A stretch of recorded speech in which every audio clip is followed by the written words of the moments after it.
হত্যাকাণ্ডের বিচারের দাবিতে এখানে দাঁড়াচ্ছি। আমরা এখানে উল্লেখ করে দিয়েছি যে মব ইনজাস্টিস, মব কখনো জাস্টিস প্রতিষ্ঠা করতে পারে না। এটা সবাই খেয়াল রাখবেন, মবকে কখনোই জাস্টিস বলবেন না। গণপিটুনির মধ্য দিয়ে কখনোই সুশাসন প্রতিষ্ঠা হয় না।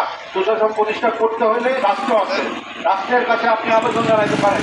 যদি অপরাধ থাকতো সেটা আমার ভাইয়ের জন্য রাষ্ট্র ছিল, আমরা সেই রাষ্ট্রকে বাদ দিয়ে নিজেদের হাতে আইন কিনেছি। আমাদের এই প্রতিবাদটুকু সেই সব খুনিদের প্রতি যারা ভিন্ন মতাদর্শী হওয়ার কারণে তাকে হত্যা করেছে, সেই সবের প্রতি আমরা ধিক্কার জানাই। যারা আল্লামা নুরুল ইসলাম ফারুকী থেকে শুরু করে এই অবধি যারা আমরা আহলে তরিকতপন্থী আছি, যাদের প্রতি জুলুম করা হচ্ছে, প্রত্যেকের জন্য আমাদের আজকের এই মানববন্ধন। মহান রব্বুল আলামিন রাহমাতুল্লিল আলামিনের উসিলায় আমাদের এই মানববন্ধনটাকে কবুল করুক। এবং আমার বিষয় হুজুর কেবলা এখানে আছেন, তিনি সংক্ষেপে আমাদের কাছে বক্তব্য দিবেন।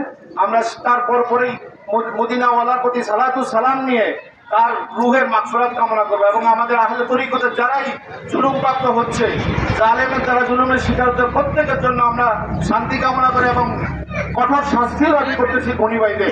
এদেরকে কঠোর শাস্তি না হওয়া পর্যন্ত এই মব ইনজাস্টিস নামটা কিন্তু সারা দেশে ছড়িয়ে পড়তেছে।